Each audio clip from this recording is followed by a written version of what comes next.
Sweden is considering a major shift in how it tackles youth crime, and this comes as the country is battling with rising gang violence.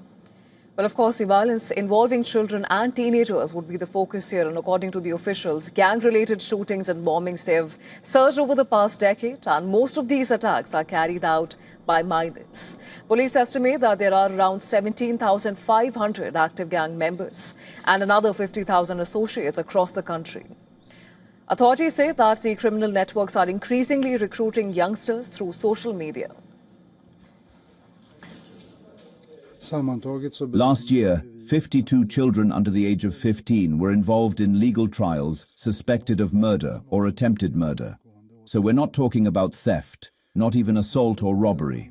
We're talking about murder. In response, the government has proposed lowering the age of criminal responsibility from 15 to 13.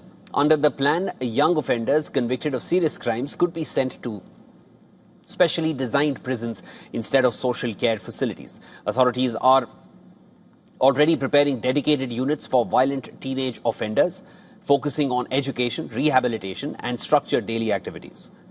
And one such facility is being prepared at Rosersberg Prison, north of Stockholm, where authorities are rebuilding units to house violent teenage offenders.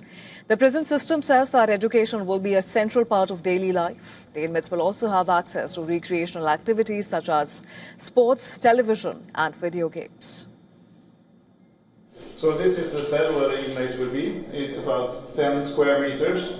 You will have a bed, a TV, a desk, and then it will come a chair as well. So you can sit and study by the desk. And then every room has its own toilet. Our main goal is that these juveniles won't reoffend.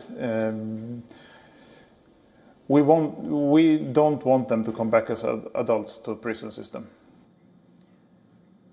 The proposal comes as crime remains a major political issue ahead of Sweden's September elections. Now, the government argues that previous approaches have failed to curb gang recruitment and repeat offenders among young criminals. Well, until now, Sweden's most serious juvenile offenders have largely been handled through the social services program. But critics say that the model has produced poor results and many young offenders returning to crime. Sweden Parliament is expected to vote on the proposal on June 15th, with a review planned 5 years later if the law is approved.